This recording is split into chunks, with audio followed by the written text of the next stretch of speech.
जितना धन्यवाद दें इतना कम है। खुदा बाप, आप हमारी आत्मा को अपने नियंत्रण में रखिए और प्रभु उस आत्मा के द्वारा प्रभु इस वचन का सही से विच्छेदन कर सकें। प्रभु हम धन्यवाद देते हैं जो भी भाई बहन आज आपकी सभा में आए हैं प्रभु, अपने कामों को छोड़कर प्रभु, अपने घरों को छोड़कर, और जो भी पिता परमेश्वर उनकी हर एक इच्छा मन्नत को आप पूरी करें। पिता परमेश्वर हम धन्यवाद देते हैं कि जितने भी भाई बहन हमको यूट्यूब पर भी देख रहे हैं प्रभु जी, आप उन सबको आशीष दें। और प्रभु हम सबसे पहले धन्यवाद देते हैं प्रभु यीशु मसीह का, जो आज प्रभु जी पाम संडे है और पिता परमेश्वर जो हमारे लिए एक पर्व है प्रभु जी, जो हमेशा के लिए पिता परमेश्वर हमारे प्रभु यीशु मसीह ने हमारे बीच में किया। पिता परमेश्वर प्रभु हम धन्यवाद देते हैं और पिता परमेश्वर जी हर एक वचन को आपके हाथों में सौंपते हैं। धन्यवाद देते हैं मेरे महान पिता परमेश्वर जी, हर एक के लिए प्रभु जी आप अपनी सामर्थ्य के अनुसार चलाएं प्रभु, पवित्र आत्मा के द्वारा चलाएं प्रभु जी। हम धन्यवाद देते हैं। खुदावन खुदा पाक करूँ, हर एक विनती प्रार्थनाओं को आपके हाथों में सौंपते हैं, मांगते हैं यीशु जलाली के नाम में होके। आमीन आमीन हालेलुया। देखिए आज का जो दिन है, जो पाम संडे है, पाम संडे का मतलब है आशीष का दिन। जब हमारे प्रभु यीशु मसीह यरूशलेम वापस लौटे थे, अब यरूशलेम कौन सा यरूशलेम? ये क्या है? ये क्या है जहाँ पर हम बैठे हैं? यरूशलेम। तो ऐसे ही यरूशलेम प्रभु यीशु मसीह जी पहुँचे तो उनके चेलाओं ने क्या किया? उनका स्वागत। क्या किया? स्वागत किया। स्वागत किससे किया? अपने कपड़े उतार के। जब प्रभु यीशु मसीह आ रहे थे तो अपने कपड़े उतार के राहों में, और उनके आगे अपने कपड़े, कोई अपने कपड़े उतार रहा था, कोई खजूर की डालियां बिछा रहा था, कोई कैसे ही मतलब खुशी जाहिर कर रहे थे। वो लोग किस तरह खुशी जाहिर कर रहे थे कि हमारा प्रभु यीशु मसीह यरूशलेम लौट आए हैं। तो परमेश्वर का धन्यवाद है, प्रभु हमारे लिए वो कार्य करना चाहता है जिसको हम जानते ही नहीं हैं। तो पाम संडे कब पड़ता है? पाम संडे पड़ता है जैसे अब 29 तारीख का गुड फ्राइडे है। क्या है? Good Friday. 29 तारीख का गुड फ्राइडे है और 31 तारीख का ईस्टर डे है। क्या है? Easter day. तो ईस्टर डे से एक हफ्ता पहले पाम संडे पड़ता है। हर एक भाई बहन याद रखें, और सबके लिए ये वचन है कि यीशु मसीह जब यरूशलेम आए तो उन्होंने, जितने उनके चेला थे, कितनी खुशियाँ मनाई थी। क्या आपका कोई आपके पास भेजने वाला, जो प्रभु जिसको भेजता है, आप उतनी ही खुशियाँ मनाने के हकदार हैं जैसे आपके घर पर कोई जाता है। तो हम खोलेंगे यूहन्ना पेज नंबर 149 और यूहन्ना 12 का 12।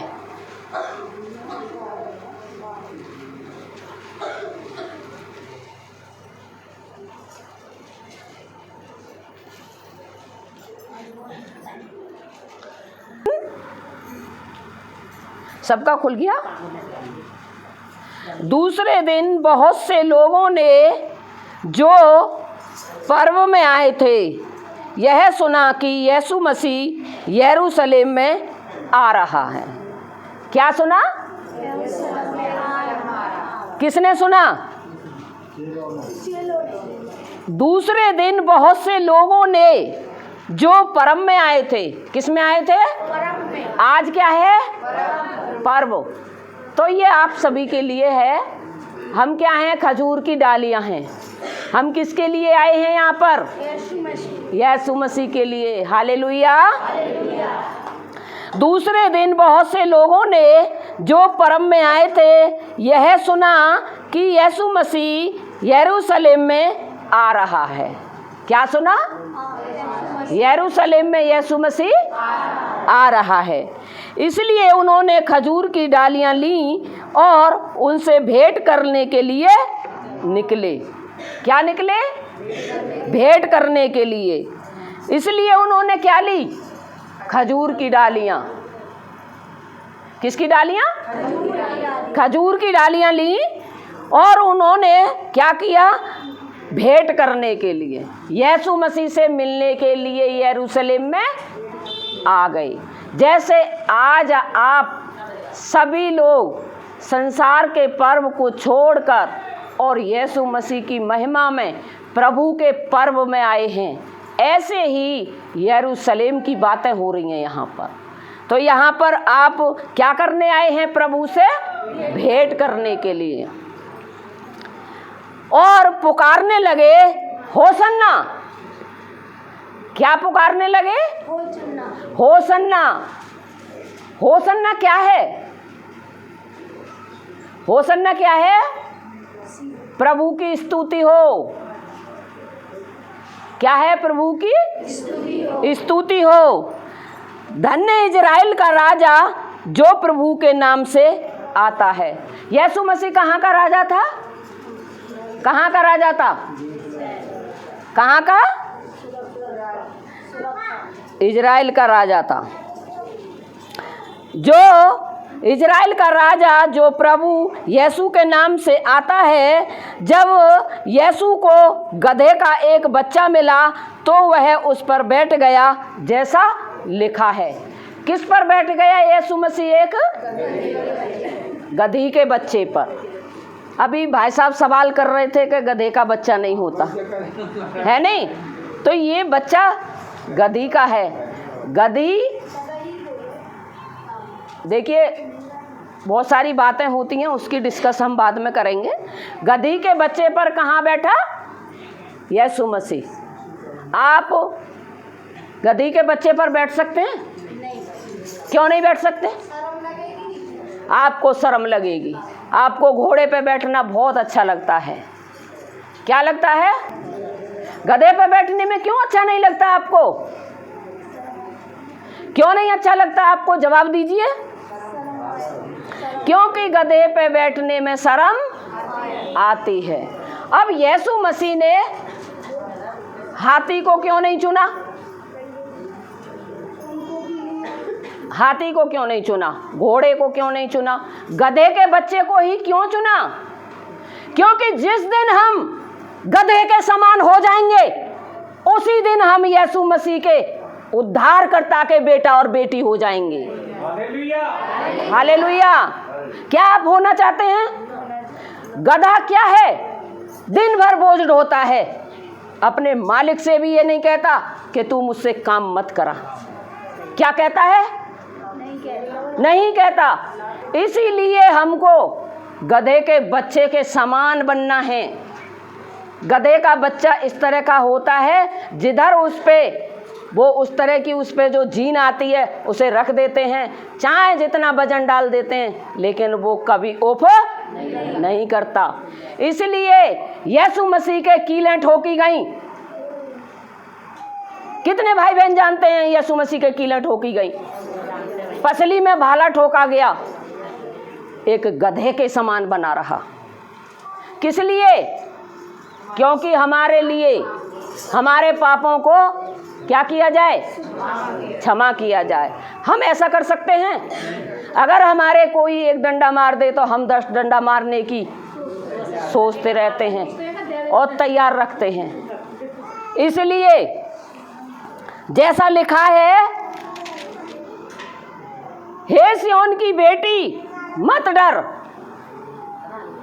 हे सिय्योन की बेटी मत डर, देख तेरा राजा गधे के बच्चे पर चढ़ा हुआ चला आता है। हमको डरना चाहिए? हम किसकी बेटियां हैं? हम यीशु मसीह के बेटा और बेटियां हैं, तो हमको डरना चाहिए? नहीं डरना चाहिए।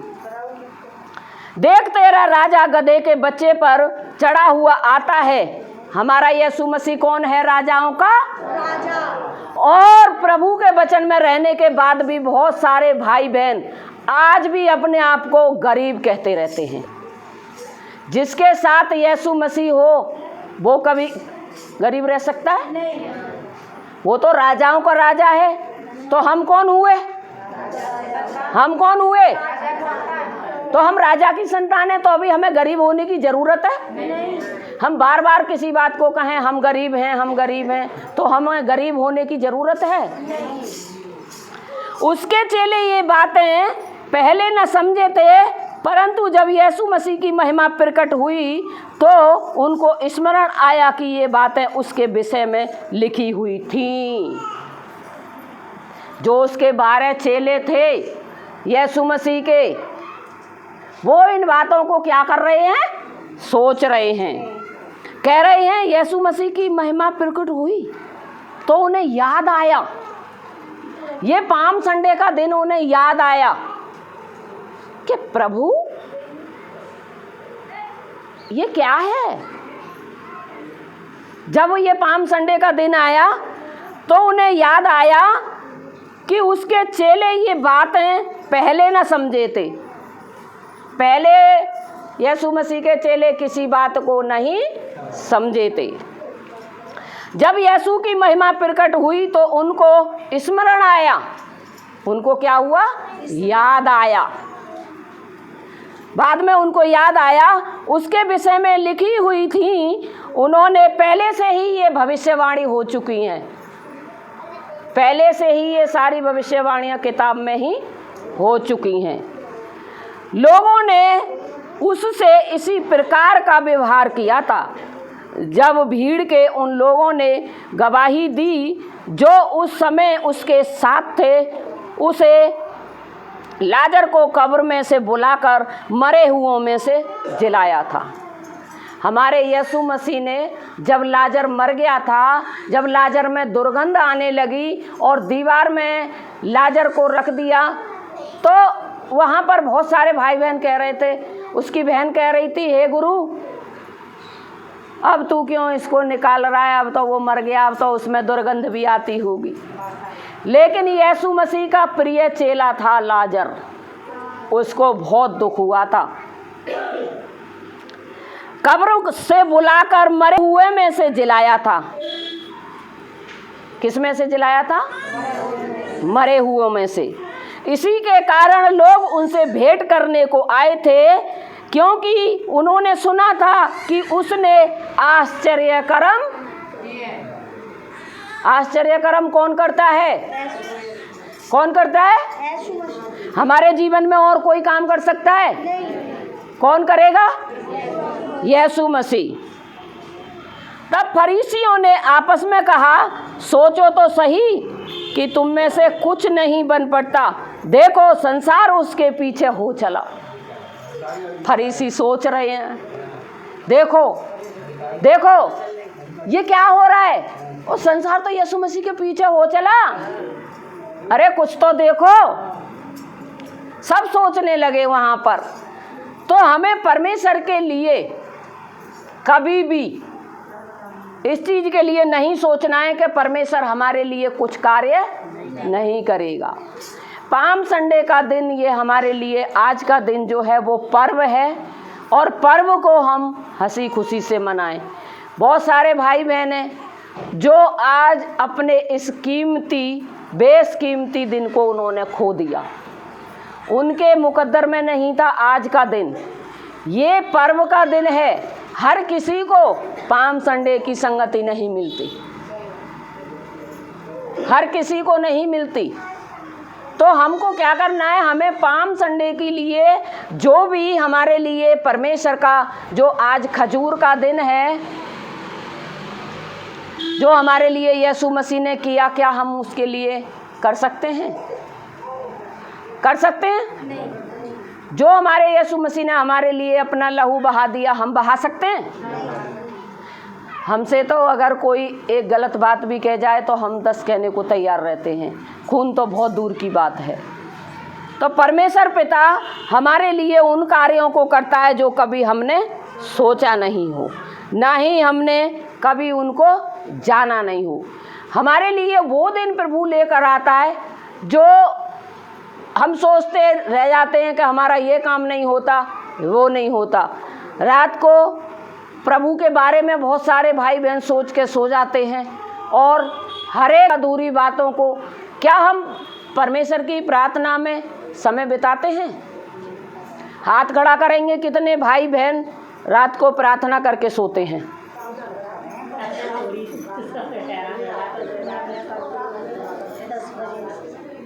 हमको प्रार्थना करनी चाहिए या नहीं करनी चाहिए? करनी चाहिए। अगर कहीं दावत हो रही तो हमको जाना चाहिए? नहीं जाना चाहिए? नहीं, दावत के लिए तो तुम्हारे पास टाइम है, लेकिन परमेश्वर की महिमा के लिए, प्रार्थना के लिए टाइम नहीं है। थोड़ा सा खोलेंगे, पीछे खोलेंगे पुराने नियम में इतिहास, पेज नंबर 530, दूसरा इतिहास,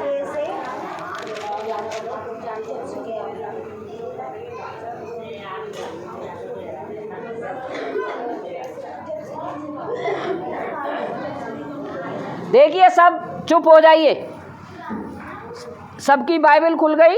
परमेश्वर रात को हमसे दर्शनों में बात करता है, लेकिन हम दर्शनों में और ही कुछ देखते हैं।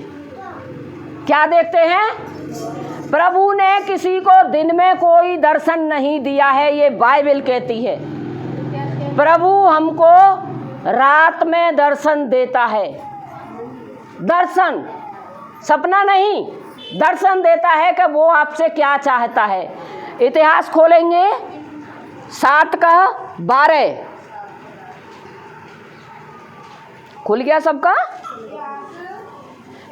दूसरा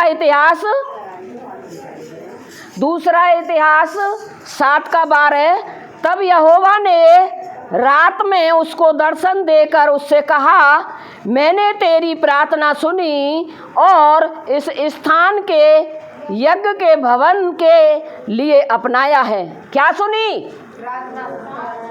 प्रार्थना करोगे तब ना सुनेगा परमेश्वर? हाथ उठाएंगे आज से, कौन कौन प्रार्थना करेगा रात को? देख लेना, रात को प्रार्थना करेगा जब प्रभु आपको दर्शन देगा। तब यहोवा ने रात में उसको दर्शन देकर उससे कहा, मैंने तेरी प्रार्थना सुनी और इस स्थान को यज्ञ के भवन के लिए अपनाया है। शांत हो जाइए, शांत हो जाइए। क्या कहा है? अभी आपने वचन सुना, इसमें क्या सुना आपने? तब यहोवा ने रात में दर्शन देकर उससे कहा, मैंने तेरी प्रार्थना को क्या किया है? सुन लिया है। अगर हम रात को प्रार्थना करके सोएंगे तो परमेश्वर हमारी प्रार्थनाओं को क्या करेगा? सुनेगा। सुना है और इस स्थान को यज्ञ के भवन के लिए अपनाया है। यज्ञ क्या होता है भाई? यज्ञ क्या होता है? क्या होता है यज्ञ? यज्ञ जो राजा महाराजा नहीं करते, यज्ञ कुंड बनाते हैं, जो उसमें गोला फूंकते हैं, जो ऐसा करते हैं, उसके लिए क्या कहते हैं? यज्ञ के भवन के लिए अपनाया है। यदि मैं आकाश को बंद करूं कि वर्षा ना हो, या टिड्डियों के देश उजाड़ने को आज्ञा दूं, या अपनी प्रजा में मरी फैलाऊं, क्या करूं? मरी फैलाऊं। तब यदि मेरी प्रजा के लोग, परमेश्वर की प्रजा कौन है? जोर से बोलिए। यदि यहाँ पर प्रभु ने कहा है, परमेश्वर ने, यदि मेरी प्रजा के लोग जो मेरे कहलाते हैं, किसके कहलाते हैं हम? हम किसके कहलाते हैं? यदि मेरी प्रजा के लोग जो मेरे कहलाते हैं दीन होकर क्या करें, दीन होकर प्रार्थना करें, या लठिया डंडा लेके प्रार्थना करें? कैसे करनी है? दीन होकर प्रार्थना करें। अगर हमारे लिए किसी के लिए नफरत भी है तो रात को जब हम प्रार्थना में बैठें तो प्रभु से कहें, प्रभु हमें क्षमा करें, और प्रभु हमने अगर किसी से गलत किया है तो प्रभु आप हमें क्षमा करें और हमको दीन बना।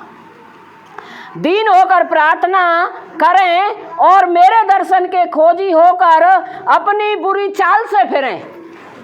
किससे फिरें? अपनी बुरी चाल से फिरें। अपनी बुरी चाल से फिरें तो मैं स्वर्ग में से सुनकर उनका पाप क्षमा क्या करूँगा? स्वर्ग में से सुन लेगा, नीचे उतर के नहीं आएगा। वो कहाँ से सुनेगा? स्वर्ग में से सुनकर उनका पाप। और तुम पाप पे पाप करते जा रहे हो और क्षमा नहीं मांग रहे हो तो परमेश्वर उनको क्षमा करेगा? कैसे क्षमा करेगा? कैसे क्षमा करेगा? अभी तो बताया है, दीन होकर। दीन होकर हम प्रार्थना करें तो परमेश्वर हमारे पापों को क्या करेगा? क्षमा करेगा। और जो कहते हो क्या, जैसे पहला था वैसे ही कर देगा। परमेश्वर आप सभी को आशीष दे और आज की सभा को परमेश्वर के हाथों में सौंपते हैं, क्योंकि परमेश्वर देखने वाला है। जो भी प्रभु आपसे इस वचन के द्वारा सिखाए, सबकी पिक्चर ले ले। हाँ, परमेश्वर आप सभी को आशीष दे आज के वचनों के लिए, और आप सभी के लिए जो आज आपने अपना कीमती समय निकाला। परमेश्वर ऐसे लोगों को ढूंढता है। क्या करता है? अगर आज के दिन जो भाई बहन नहीं आए हैं, उन्होंने आज बेशकीमती दिन को खो दिया। क्या कर दिया? खो दिया। क्या वो प्रभु पे भरोसा कर सकते हैं कि प्रभु हमारे लिए कुछ देगा? नहीं। अगर वो मांगेगा तो प्रभु उसके लिए देगा? नहीं देगा। फिर भी वो दे देगा। फिर भी देंगे। फिर भी वो दे देगा। क्यों देगा? क्योंकि वो उसका बेटा है, उसकी बेटी है। परमेश्वर एक बार जिसको बेटा और बेटी बना लेता है फिर उसको छोड़ते नहीं है, ना भूलते। तो परमेश्वर इन्हीं वचनों से आप सभी को आशीष दे। सभी को जय मसीह की।